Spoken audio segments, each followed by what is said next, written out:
Very good morning to all of you here. Glad to be with you on this Sunday morning to spend time in God's Word together and worshiping Him, and I hope it's been edifying for you to be here. I know it has been for me. I invite you to take out your Bibles with me and turn to the book of First Corinthians. First Corinthians chapter 10.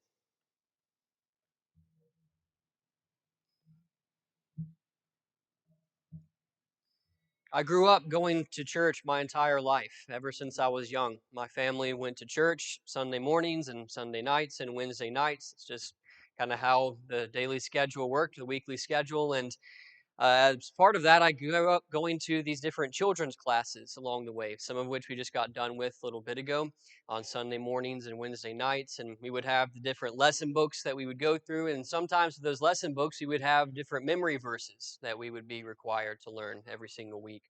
And I can remember learning some of the famous verses in the Bible, some of which you remember and some of which I still remember today. Hopefully, I remember most of them. And I don't really remember the first memory verse I ever learned. Maybe it was Genesis chapter 1, verse 1. In the beginning, God created the heavens and the earth. It's a pretty good one to learn early on.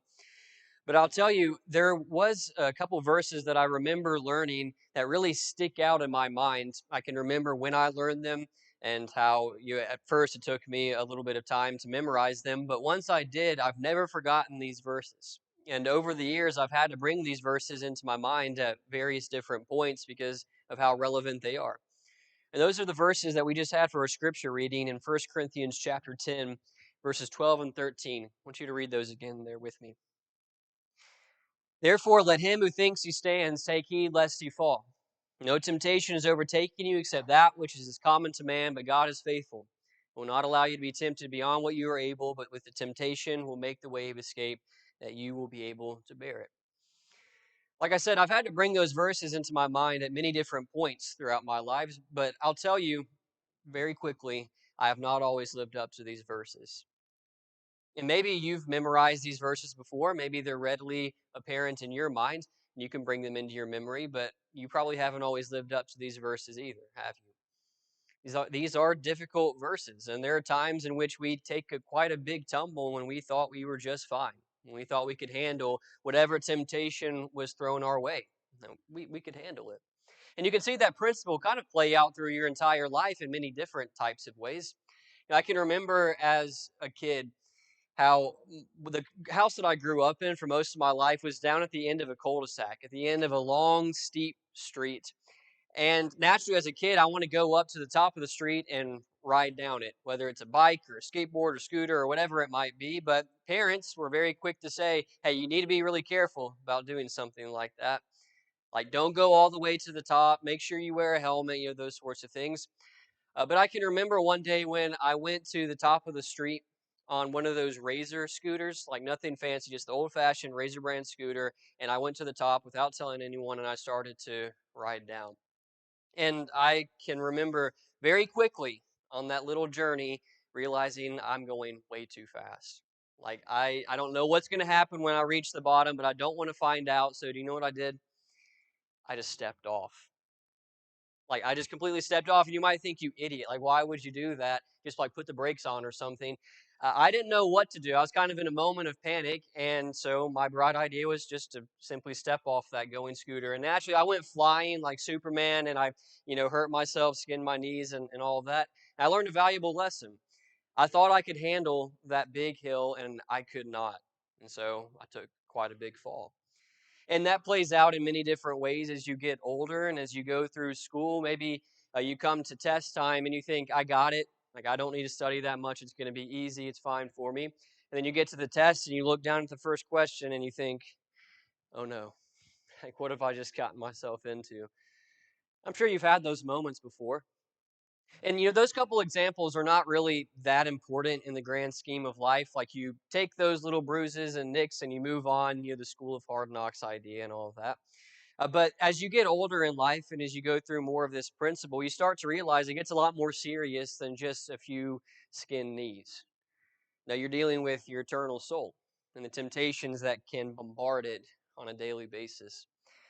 And we're not the only ones who had to go through something like that, who have to go through that. When you look at this passage in First Corinthians chapter 10, you see Paul make reference to times past. to their ancestors, some of the people who he's talking to, the stories that some of them even grew up knowing. Because although these verses, which I mentioned earlier, verses 12 and 13, are the verses that we usually pull out of this text, they're not here just by themselves. In fact, they're kind of the end of a thought that Paul's had since the beginning of the chapter. That's kind of what I want to look at this morning. Because when you go back to the first few verses, you see Paul start to reference the Old Testament and the Israelites of old and some of the stories that they went through and some of the things you might be able to learn from them. So go back to the first 5 verses with me and read these. Moreover, brethren, I do not want you to be unaware that all our fathers were under the cloud. All passed through the sea. All were baptized into Moses in the cloud and in the sea. All ate the same spiritual food and all drank the same spiritual drink. For they drank of that spiritual rock that followed them, and that rock was Christ. But with most of them, God was not well pleased, for their bodies were scattered in the wilderness. God has his special people, the Israelites, and starting back in the time period of Abraham, God makes some promises to Abraham. Says, I'm going to give you a great nation. Whole bunch of people. They're going to be like the sand on the seashore and the stars in the sky. And on top of that, I'm going to give your people a great land to live in, where they can populate that land flowing with milk and honey, great land. And then you have the third special blessing that will come through Abraham later on. But when you get toward the time period of Egypt, time period of Joseph, and then when all of his family ends up moving to Egypt, you see that first promise be fulfilled. Like they just kind of blow up, they blossom, those people. Hundreds of thousands, millions of people within a relatively short time frame. God's blessed them. There's the first promise. Boom. But then, if you notice those verses that I just read, you see different images of how God is trying to accomplish that second promise of leading them toward that special land of Canaan and the process that it took to get there.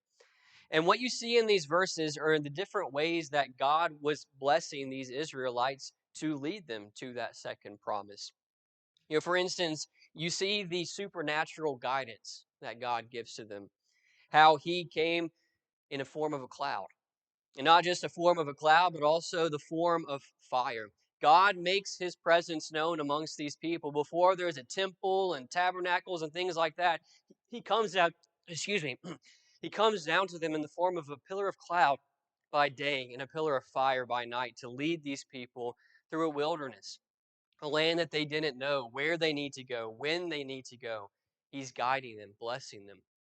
Additionally, you see the protection and the deliverance that God gives them, how he does lead them through Egypt.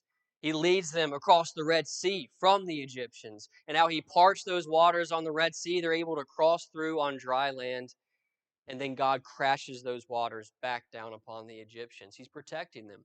And then once they get closer to the land, what does God do? He leads them through the people of the land, the different nations that want to take them down. He's delivering them, protecting them. Additionally, we see that God provides the people with leadership. You see how they were baptized into Moses. Kind of similar to the idea of us being baptized into Christ, how we put ourselves under the spiritual head of Jesus Christ, just like they did. They voluntarily placed themselves under his leadership and were united with the spiritual head that God had given them. And Moses was a good leader. So I get it messed up. Sometimes we think about all the mistakes that Moses made, but overall, he was a good leader. He had to deal with those people, like I said, millions of people to lead them through that land. And overall, I think he did a pretty good job at it. And finishing out, you have God give them supernatural food and supernatural water. The baseline is God takes care of his people and he's blessing them. And so, with all of that going on, with all of those different ways in which God has blessed them, you would think surely they will look to please God in return. That with their lives, they have opportunity and they have precedence to please God based on what he had done for them.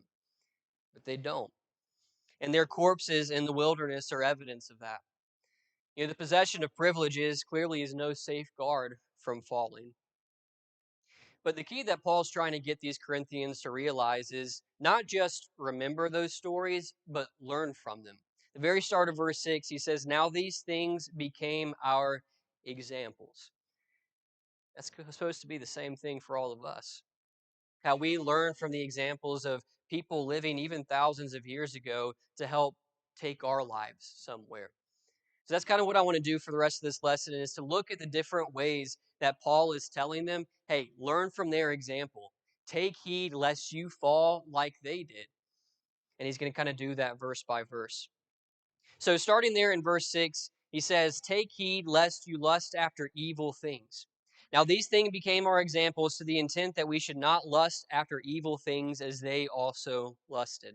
So this is kind of Paul setting out a general statement about what he's going to continue to develop in these next few verses. Not getting into too many specific things, but this general principle of lusting after evil things, lusting after the world, and that's what they did. They didn't always have God on their mind. They felt the pull of the world upon their soul, and it became kind of a tug of war.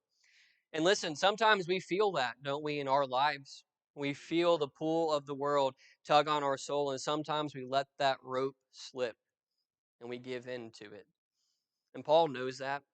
And he's going to specifically tell them, make sure you watch out for all of these different areas so that you don't get pulled away by the world. Now, the first thing he's going to say is, take heed lest you become idolaters. Specifically, verse 7 says, do not become idolaters, as were some of them. As it is written, the people sat down to eat and drink and rose up to play. Now, last night, a few of you here were able to go to the Miller Avenue Gospel meeting, and there was a great lesson last night about guarding yourselves from idols. And I got a lot out of that. But here he's making a similar point about idolatry. And you might think, I got that. Like, I'm not an idolater. I don't worship like golden images. I wouldn't imagine most of you here do that. But here, Paul, he mentions a verse from the Old Testament. He says, the people sat down to eat and drink and rose up to play. What exactly is he referencing there? I mean, those things don't really seem to add up on the surface, but for these people he's writing to, some of them would have known exactly what he's referencing. So go back to the Old Testament with me to the book of Exodus, Exodus chapter 32. Exodus chapter 32.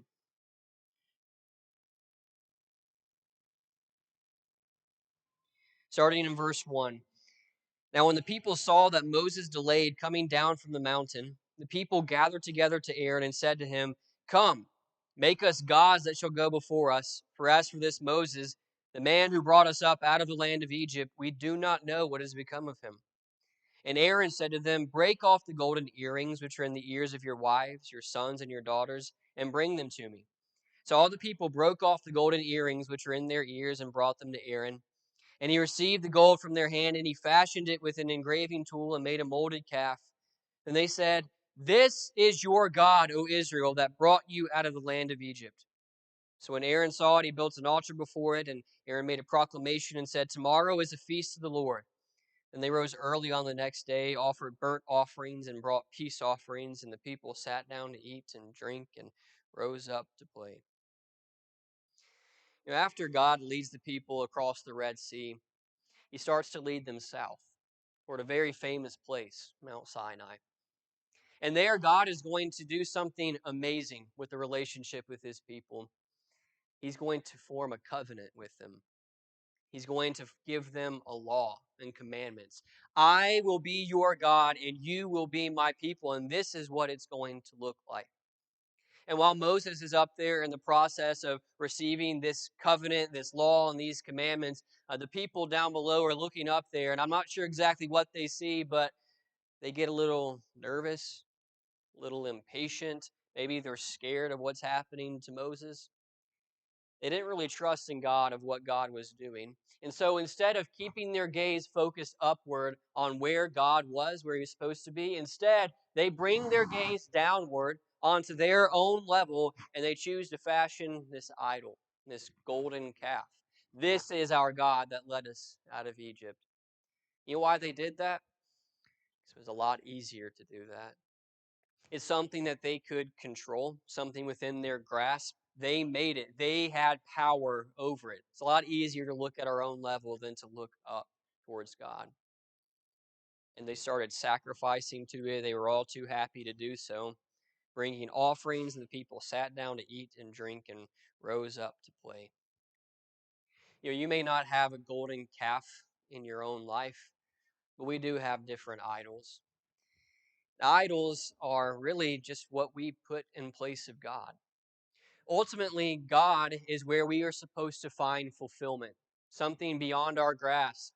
And sometimes we bring the idea of God and the fulfillment that we're supposed to have through Him, and bring it down to our level so that we can control it.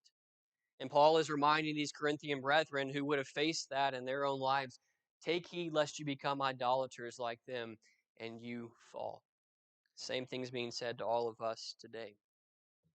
Now, the next thing that Paul says back in 1 Corinthians chapter 10 is, take heed lest you commit sexual immorality. That's a big one there, isn't it? Verse 8, nor let us commit sexual immorality as some of them did, and in one day 23,000 fell. The thing about the Israelites and these different ideas of idolatry and immorality is that they really went hand in hand together. Because as they journey through the wilderness, as they come closer to the land in which they're supposed to inherit, they're going to encounter some different people along the way, aren't they? People that don't exactly align with God and what God wants for them. And so God tells them, hey, don't join up with those people. Like, don't intermarry with these people because I'm trying to look out for you and protect you from that. But they go through these lands and they see daughters of Moab, and you know what they do? They think, wow, they look pretty, and they start to join with them. But they're not just joining with these different foreign people, they're also joining with these different foreign idols, because these were pagan people, and it became one and the same. Now, this story that Paul is referencing, how in one day 23,000 fell, brings us once again to the Old Testament. Go with me to the book of Numbers now. Numbers chapter 25. Numbers chapter 25 features one of the unsung heroes of the Old Testament and one of my favorite characters, which we don't really talk too much about, but who serves as an amazing example to us. Because going into this story, you see this principle of the people committing idolatry and immorality on full display. Numbers chapter 25, starting in verse 1. Now Israel remained in Acacia Grove, and the people began to commit harlotry with the women of Moab. They invited the people to the sacrifices of their gods, and the people ate and bowed down to their gods. So Israel was joined to Baal of Peor, and the anger of the Lord was aroused against Israel. And the Lord said to Moses, take all the leaders of the people and hang the offenders before the Lord out in the sun, that the fierce anger of the Lord may turn away from Israel. So Moses said to the judges of Israel, every one of you, kill his men who were joined to Baal of Peor. And indeed, one of the children of Israel came and presented to his brethren a Midianite woman in the sight of Moses, and in the sight of all the congregation of the children of Israel, who were weeping at the door of the tabernacle of meeting. Now, when Phinehas, the son of Eleazar, the son of Aaron the priest, saw it, he rose up from among the congregation. He took a javelin in his hand, and he went after the man of Israel into the tent, and he thrust both of them through, the man of Israel and the woman through her body. So the plague was stopped among the children of Israel. And those who died in the plague were 24,000. Now, if you notice a little discrepancy there in the number, it may be that this included the leaders, and Paul didn't include the leaders. But regardless, couple of 10,000s of people died in this story. Don't you see the idolatry and the immorality on full display here? And as God is trying to deal with this, and as Moses is trying to deal with this and stamp out all of these fires, you see this man of Israel rise up and blatantly thrust this unholiness into the face of the congregation, into the face of the people. And the kind of the sense that I get from reading this passage is that the people are shell-shocked. Like, they don't know exactly what to do with this. But Phinehas is not so. No, he rises up, and with zeal, he stamps out the problem because he cares about the holiness of God. That was important to him. But in the process, there were a lot of consequences. All these people died. And we look at that number, 24,000, and we think, man, that is a lot of people. But I want you to think about it. What about today, in our age? How many people die from this? A lot more than 24,000. People all the time today are engaging in these practices: adultery, cheating on your spouse. A lot of people actually don't even get married at this point. Just do whatever you want before marriage. What about pornography? That's rampant. That's the true pandemic of our age. Every single day, people are falling to sexual immorality. And Paul is trying to tell these Corinthian brethren who are living in the midst of a city that's full of debauchery like that, take heed lest you also commit immorality like they did, and they fell. They had to deal with the consequences of it. Now, the next thing that Paul says is, take heed lest you tempt Christ. Verse 9, nor let us tempt Christ, as some of them also tempted and were destroyed by serpents. Once again, Paul's bringing up a story from the Old Testament, this time just a few chapters back in Numbers chapter 21. We see this story of these snakes. Numbers chapter 21, I'm going to start reading in verse 4. Then they journeyed from Mount Hor by the way of the Red Sea to go around the land of Edom. And the soul of the people became very discouraged on the way. And the people spoke against God and against Moses. Why have you brought us up out of Egypt to die in the wilderness? There's no food, there's no water, and our soul loathes this worthless bread. So the Lord sent fiery serpents among the people. They bit the people, and many of the people of Israel died. It's people speaking out against God. Why? Why have you brought us out here, God? Where's the buffet? Well, it's back in Egypt. Why don't we go back there? That's where we want to be. And they had to deal with the consequences of these serpents coming upon them until God allowed them to be saved through this statue that Moses brings up. But let me ask you, was this the first time anything like this had happened?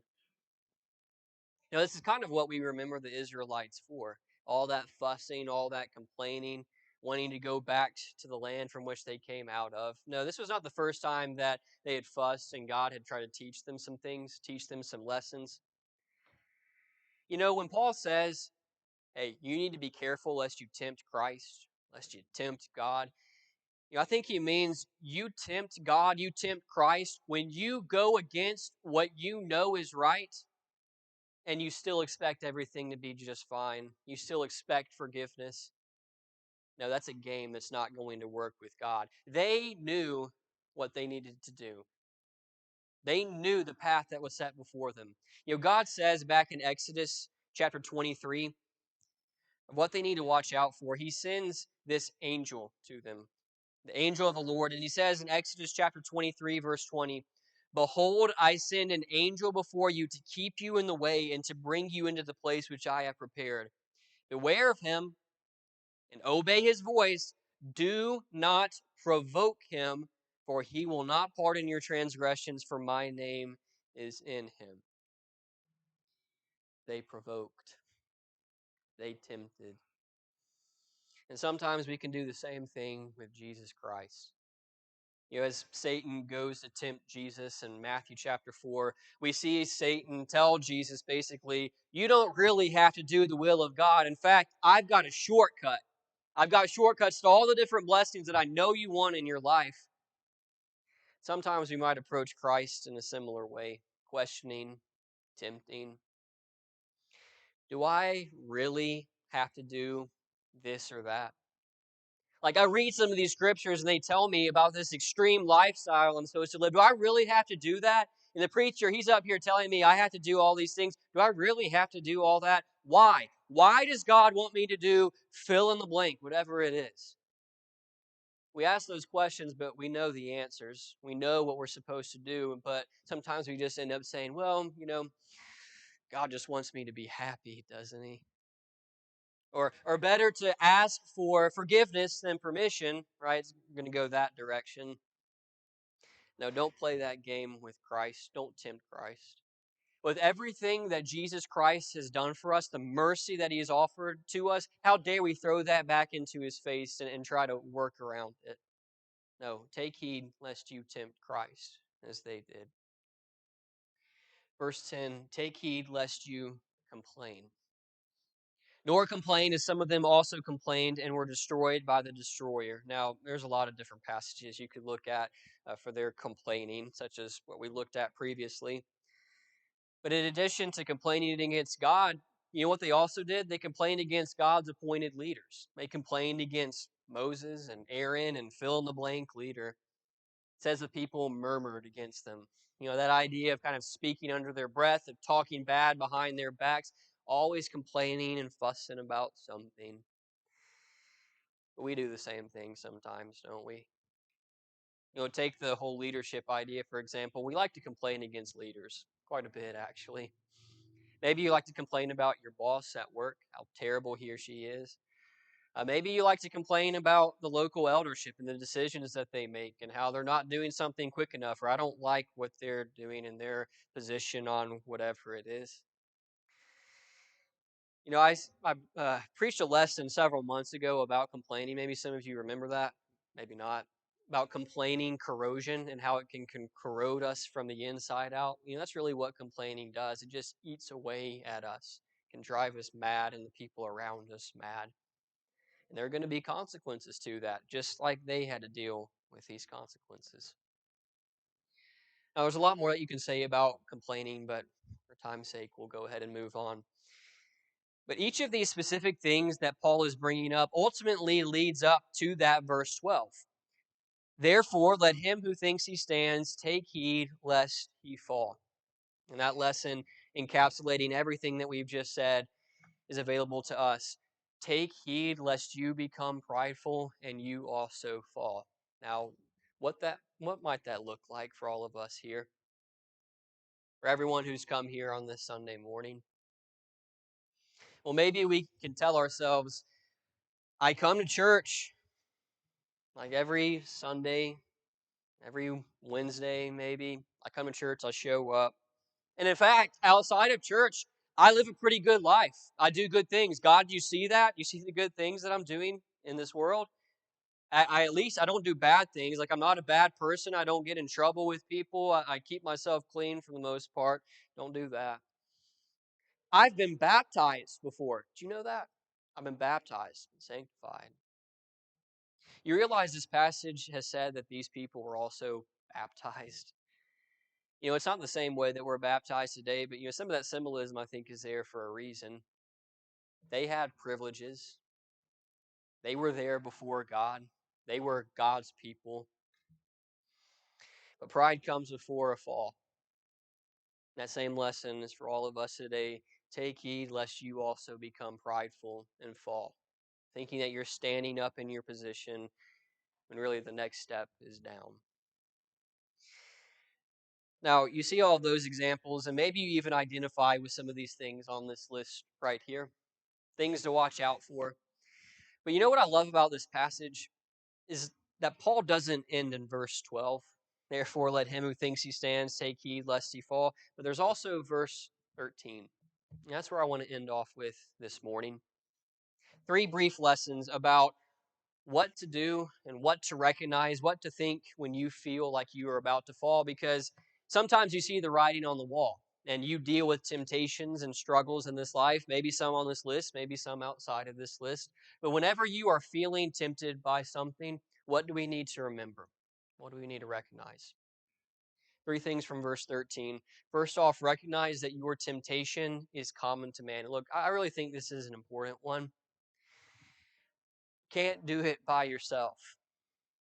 And that's something that I've said up here a couple different points in different lessons, how you are not alone in this fight and how we need the help of the people around us. Because whenever we feel like we're alone, like our situation is unique and no one understands what I'm going through and I'm just having to deal with this by myself, that's usually when people tend to give up, is when they think they're all by themselves, because all of a sudden it becomes not that worth it to keep going, to keep fighting, to keep pushing past the different struggles we have in our lives. No, recognize your temptation is common to man. Look around you. If you identify with something from these verses, odds are someone in here also has. And at the very least, you have these people thousands of years ago who show us it's not a unique thing what you're going through. It's part of the human experience. Remember that. Don't try to do it all by yourself. The next thing, and really the most important thing, recognize that God is faithful. And you know why this is so important? Because a lot of people don't. A lot of people do not recognize the power of God, do not trust in Him, don't rely on Him. Instead, we ask questions like, well, why did God put me through this to begin with? Like, why am I being tempted by this? Why do I feel this way? Like, if I feel this way, surely I just need to give into it because God just, put me into this. Well, first off, no, God did not put you into whatever temptation you're dealing with. We make our own beds and we dig our own graves. But secondly, let's say you are going through something like this. God makes it very clear in Scripture that He can turn your situation around and make something good out of it if you will trust in Him and give it to Him. He can work, He can do amazing things. We just don't let Him sometimes. But remember that God is faithful. Other people in this world might fail you, might let you down. God never will. Never has, and He never will. One of the ways that He shows us that is through the way of escape that He gives to each one of us. So recognize that there is a way of escape. Because I can think back to my own life over the years, the different things that I've been tempted with, things that I've struggled with. And in those moments, you know what I can easily tell myself, what I have told myself before? There's no way out. Like, I don't see any way out. This is too difficult. And this is too hard. It's not really worth it. You just give in. After I go through those stories and those situations and I look back on it down the road, do you know what I see? I see that the way of escape was staring me in the face the entire time, and I chose to look in the other direction because I didn't really want to look for it. Not truly. I may have said that I did, but underneath, I didn't care enough about that way of escape to find it. And if we're being brutally honest with ourselves, sometimes we're in the exact same situation. Sometimes we don't find the way of escape because we're not really looking for it in the first place, because we're actually just fine with falling, because it's become easy. It's become natural and second nature. Maybe the first time that you fell, it hurt, and you felt the guilt that tore at your soul, but then later on, it got easier, and it got easier. And the way of escape wasn't really that important to you anymore. In this passage, Paul reminds us that God always has a way of escape, and you're fooling yourself if you think that's not true. It absolutely is true, and He shows it. He has proved it many different times in many different ways.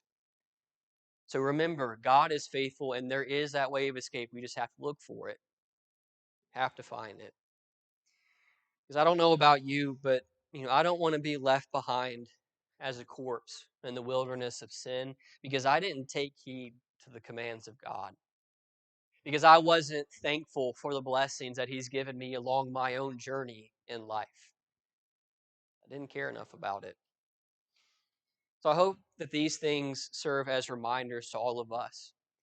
These people, these Israelites here, they're not just there for stories to read in the Old Testament. They're there for examples, to learn from them. I mean, isn't that kind of what history is about? One of the reasons we study history in school is to learn from some of the mistakes of the past so we can learn not to repeat those things.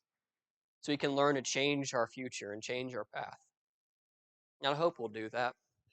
I hope we'll remember these things, that we will take heed lest we also fall like some of them did. Don't be prideful in your life to think you can tackle everything like Superman. There's no spiritual Superman. That's why we need Jesus.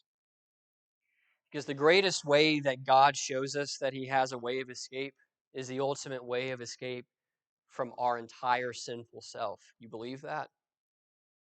God's faithful. He sent Jesus to die for us. Not just from each one of these specific instances, but for our entire selves, our old man, to give way to a new creation. If you have faith in God, if you trust in Him to do that, then walk through that way of escape. Walk through that door because it is wide open for every single one of us here today. If we can help make that possible for you, we would love to do so. Let's stand, let's sing.